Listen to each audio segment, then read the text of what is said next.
Ya udahlah, saya upayakan, saya datang Pak. Dan jalan juga Pak, aduh ampun Pak.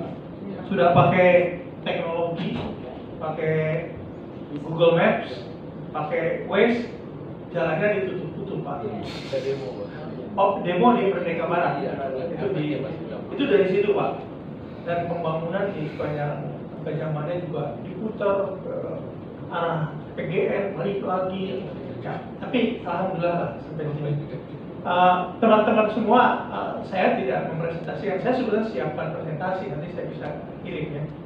Tapi ada beberapa hal yang saya sampaikan. Pertama, kalau saya baca suratnya itu ada tentunya profesi kawan-kawan sebagai jurnalis, tapi jurnalisnya online di sini spesifik. Saya coba browse itu, saya pikir situs perkumpulan wartawan online independen itu apa gitu kan, saya cari tahu gitu, nggak ada. Ya, yang ada di media sosial, Instagram ada. Lepas Pak. Oh, nggak apa-apa Pak, buat lagi Pak. Nah, jadi ada satu mengenai wartawan, profesi. Kedua ada hoax. Hoax ini kaitannya tentu dengan perkembangan teknologi. Saya yakin Mas Roy Suryo sudah menyampaikan teknologi tadi. Kita lihat juga referensi Saifullah juga menyampaikan ada preferensi karena kita akan mesin bisa membuat kita menjadi komunitas baru dari sisi preferensi yang kita berikan sebetulnya datanya, informasinya ya. Karena semua data transaksi di sini itu di capture. Kalau kita sering belanja e-commerce katakanlah, mau di Shopee, mau di Tokopedia, mau apa, dan kita sering belanja di sana, nanti otomatis setiap saat iklan keluar. Preferensi kita apa? Kalau sering belanja apparel, baju, nanti baju, sepatu, dan lain sebagainya. Tapi ini juga tidak lepas daripada kemungkinan rekayasa itu apa? Ya, di rekayasa. Jadi kalau saya senang beli sepatu, tapi nanti sepatunya seperti apa? Itu bisa diintervensi. Itu teknologi. Yang terakhir saya sebenarnya bawa satu video kecil mengenai teknologi AI namanya deepfake. Ya, deepfake itu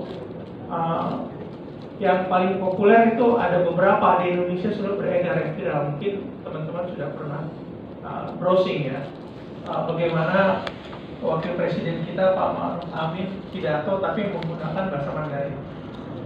Kita kan nggak percaya, ya, untung kita nggak percaya. Nah, Pak Jokowi juga menggunakan bahasa Mandarin, dan ini memang dimanfaatkan, mohon maaf ya, karena ada situasi geopolitik, karena dianggapnya kita Indonesia ini banyak hubungan dengan Tiongkok, ekonomi dilempar lah begitu. Jadi istilahnya ini digunakan untuk, mohon maaf, untuk menjelek-jelekan seseorang atau individu. Itu teknologinya ada. Ya, itu betul-betul kalau ada email saya kirim sekarang, lewat email nanti saya Pak Jokowi presiden sebetulnya suka pidato menggunakan jas rapi, tapi dia sangat fasih menggunakan bahasa Mandarin.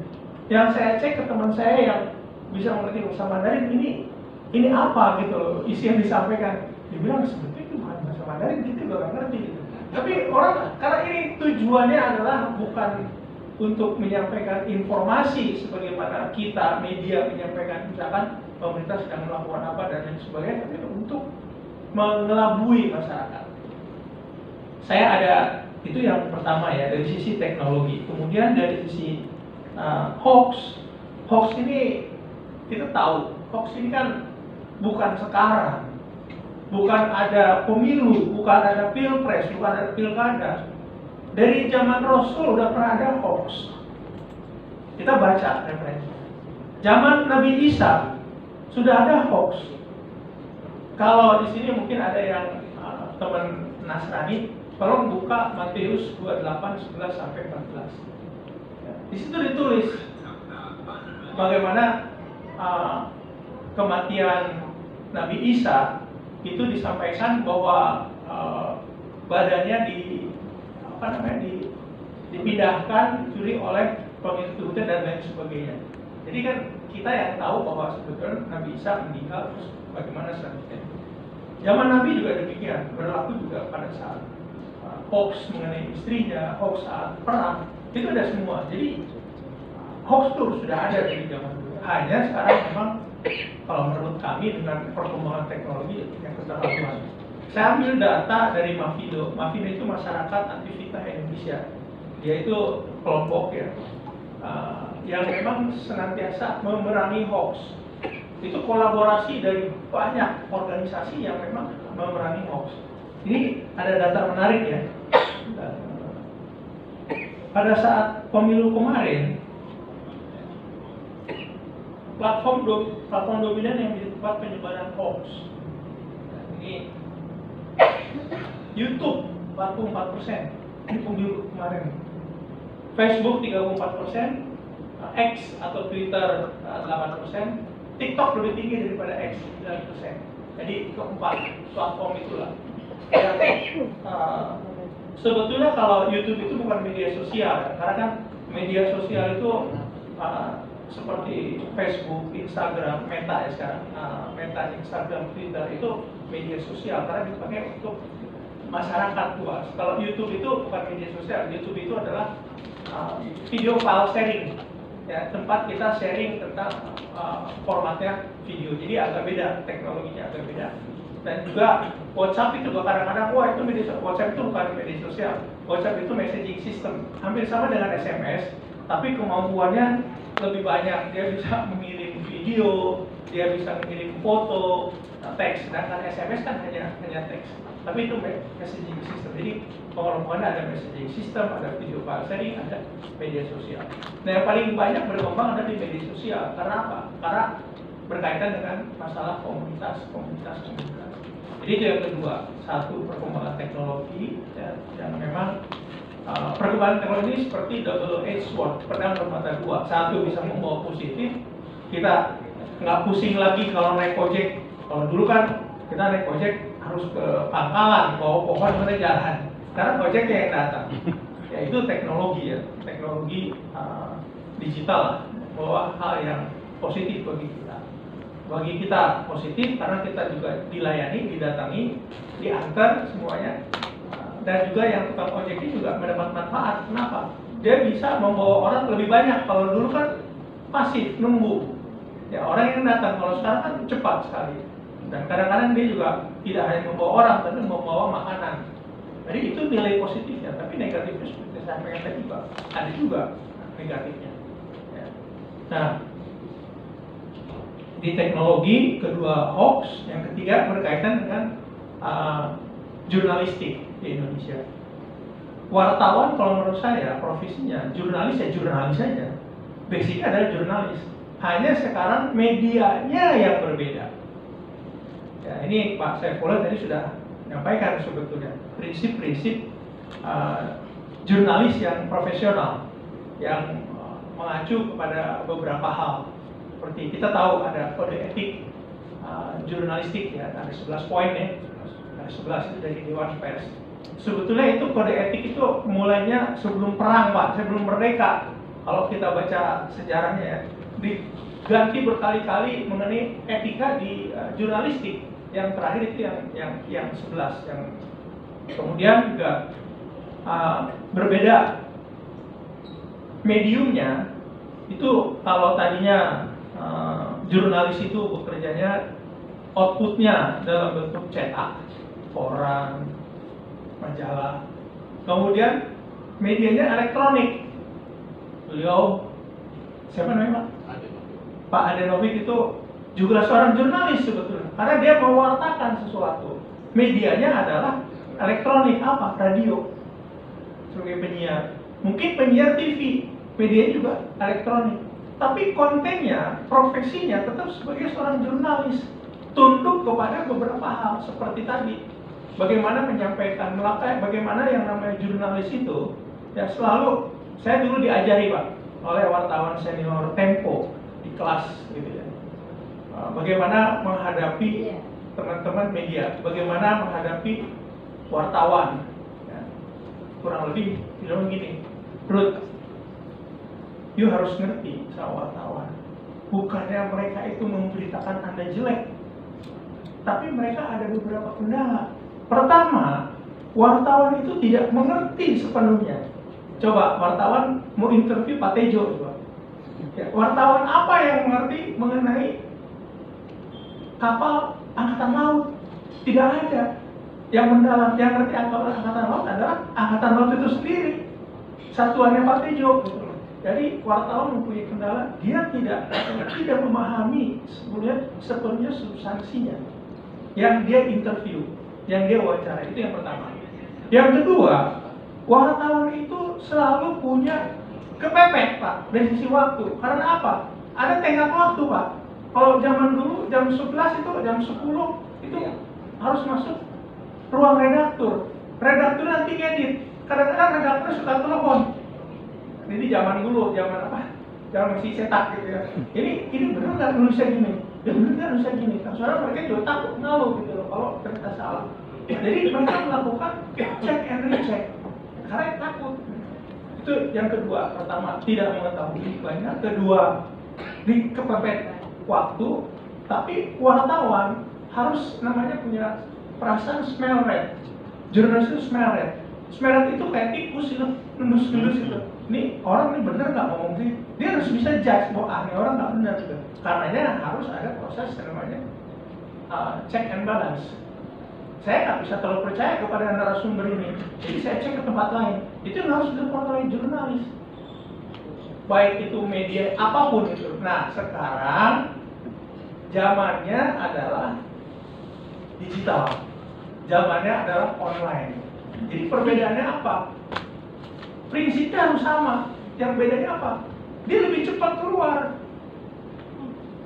Lebih cepat keluar. Dan kadang-kadang juga jurnalis sekarang menjadi agregator dari media sosial.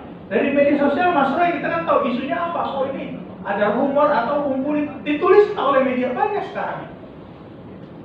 Yang kita kan juga banyak yang tahu mengenai apa namanya, judulnya apa, kemudian isinya apa. Apa istilahnya itu? Ada istilah itu. Yang judulnya apa, isinya apa, nggak ada kaitan.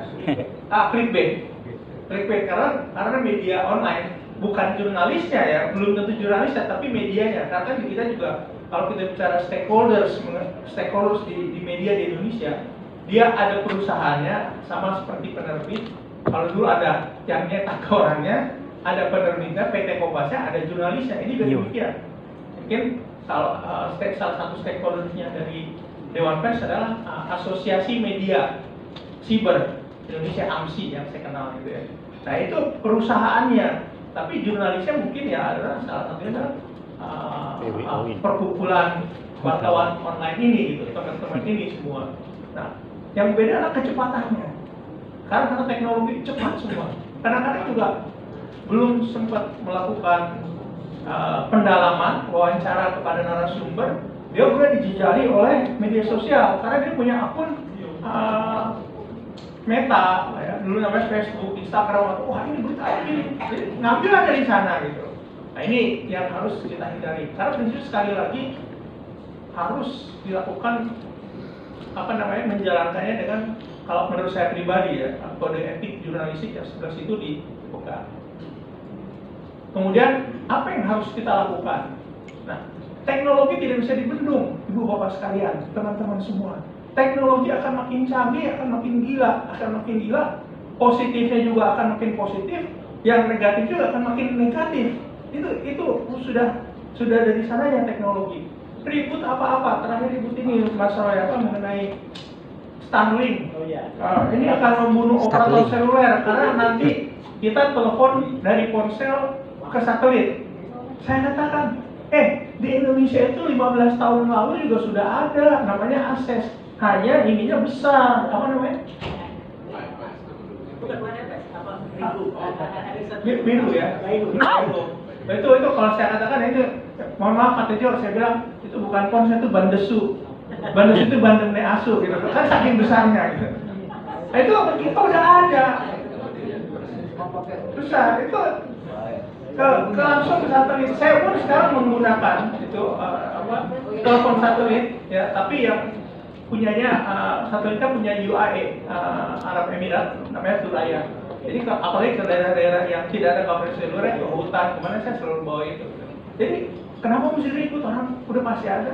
Nanti ini Pak, di Barcelona bulan Maret kemarin kebetulan saya ke sana sudah mulai yang namanya ponsel ini kita kalau ada di sini kan di daerah metropolitan dia menggunakan jaringan seluler ke BTS ya, jaringan Telkomsel, Indosat, XL, Friend, kurang lebih yang demikian ada. Tapi begitu kita keluar sedikit, geser sedikit tidak ada jaringan, dia otomatis langsung ke satelit. Akibatnya apa? Ponsel kita nantinya bukan besar, tapi baterainya itu kapasitas lebih tinggi. Karena kalau menggunakan satelit dia baterai konsumsinya lebih tinggi lagi gitu loh. Nah, jadi teknologi itu makin cepat, makin demikian hebat. AI, Artificial Intelligence, ini yang dikhawatirkan oleh semua orang. Artificial Intelligence membuat hidup banyak orang itu lebih mudah, tapi juga mana bisa menakutkan. Contoh misalkan, saya ngobrol dengan Pak Lauli, Menteri Kumham. Di Kumham itu ada satu namanya Ditjen PP, Ditjen Peraturan Perundang-undangan. Itulah yang melakukan harmonisasi, koordinasi semua kalau membuat peraturan pemerintah atau peraturan menteri atau perpres. Nah, dia kan punya anak buah karena satu aturan tidak boleh bertabrakan dengan aturan yang lain, ya, harus align. Nah, ini kalau semuanya sudah dimasukkan datanya menjadi big data dan menggunakan AI, itu saya bilang Pak, Bapak itu harus mungkin dibubarkan suatu saat itu satu Ditjen Pak, karena nggak perlu lagi, sekarang kan punya banyak. Di DPR juga gitu, pada saat membuat aturan tuh kan undang-undang yang satu, coba lihat undang-undang lamanya. Apalagi kalau revisi dulunya gimana? Kaitannya dengan undang mana? Tidak boleh ditabrakan. Itu udah berapa ratus staf kayak gitu. Dengan AI itu udah nggak perlu lagi orang kayak gitu. Karena AI itu dia membuat algoritma. Algoritma itu kayak semacam perumusan. Kalau ditemukan kalimat ini dalam undang ini pasalnya seperti ini, dibacanya harus jadi demikian. Nah, bayangkan, tadi oleh orang kan, ini tabrakan dengan ini. Karena mesin yang ini cepat sekali jalannya. Nah, ini yang salah satu yang positif di bidang administrasi. Tapi juga yang negatif juga jadi banyak Pak. Khawatir orang tuh sekarang kita masih mengendalikan AI, artificial intelligence. Karena apa? Programnya ya, itu dibuat oleh manusia, oleh kita. Nah, AI itu kan kelebihannya melakukan iterasi Pak. What if. Nah, kalau iterasinya tidak dijaga, dia lewat Pak, melewati daya pikir nalar manusia. Akibatnya apa? Kalau kita tidak menjalankan AI dengan ada etika, ya, samalah dengan di jurnalistik ya, kira ada namanya kode etik jurnalistik ya. Ini dia akan melewati kemampuan manusia. Suatu saat bukan kita yang mengontrol AI, tapi AI akan mengontrol manusia. Jadi nanti inilah sekarang di mana-mana di dunia, termasuk di Indonesia, mulai dibuatkan pedoman patokan dari etika menggunakan artificial intelligence. Nah, ini sekali lagi luar biasa. Nah, jadi saran saya bagaimana kita menghindari hoax. Karena kalau Indonesia emas tahun 45, 20 tahun dari sekarang masih kejauhan lah ya. Karena teknologi apalagi juga terus terang ya. Saya sendiri belum tahu antisipasi kira-kira iya, tapi apakah itu akan terjadi belum tahu juga. Karena kan teknologi diluncurkan ke publik, ke masyarakat, harus ada nilai ekonominya, harus ada value-nya. Kalau enggak juga. Nah, sekali lagi, jurnalis adalah tetap jurnalis, medianya yang berbeda. Suatu proses yang dilakukan tadi di kita diajarkan di Islam, kalau ragu-ragu tabayun. Nah, ini juga harus kita lakukan, tabayun. Karena kan tadi saya sampaikan media itu jurnalis ya, jurnalis itu punya keterbatasan. Bukan dia tidak mengetahui, tapi punya keterbatasan di sisi ilmu. Coba di sini siapa yang mau interview Pak Tejo tapi bicara mengenai kapal selam? Pasti kan kita punya keterbatasan. Kalau saya aja nggak ngerti kapal selam, tahunya Morse apa dari kapal selam Pak gitu. Sebagai sarana komunikasi. Sekarang sudah mulai berubah Pak, pakai radio gitu kan. Nah, Itu. Kedua tadi saya sampaikan punya tenggat waktu, karena harus ngejar menyampaikan tulisannya ke medianya, Pak. Jadi saya diajarinya begini, Ruth, kalau Anda harus bantu teman-teman media. Ya, satu, istilahnya memberi pencerahan kepada mereka agar pada saat ketemu mereka tulisnya paham apa yang ditulis.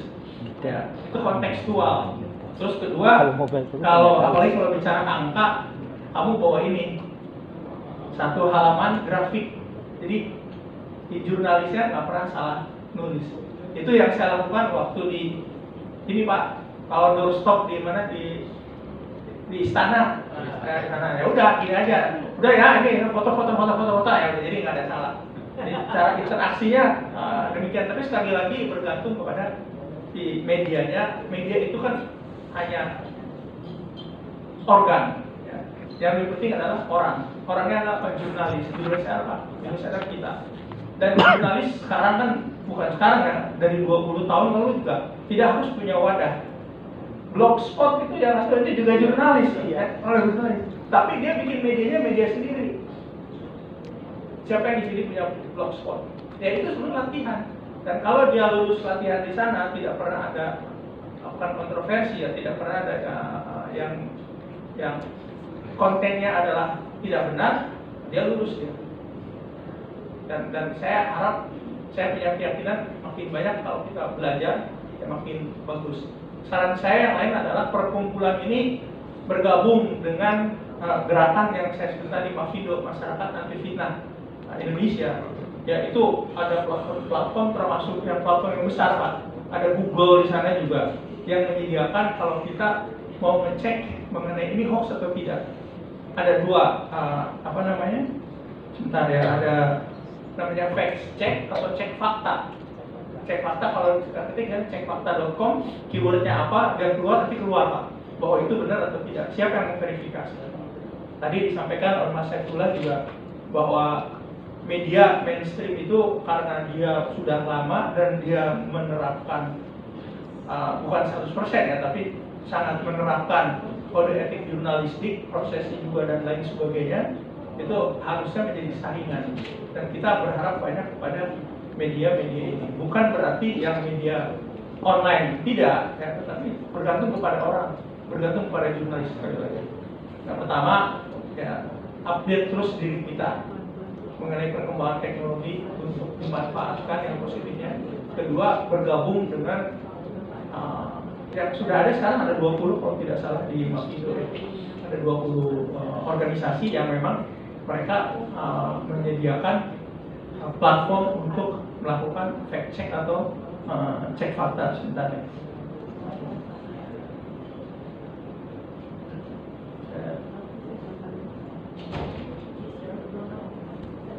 Ini dia nih. Detik, contoh Detik kan media online. Ya. Saya tidak tahu ibu bapak-bapak itu bernaung di bawah medianya apa, tapi ini beberapa contoh yang melakukan kerjasama.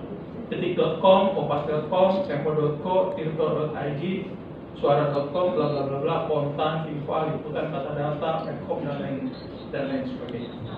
Dan ini juga kalau kita mengikuti aturan yang ada secara prinsip, ya tadi disampaikan kita tidak bisa dikenai apa namanya hukum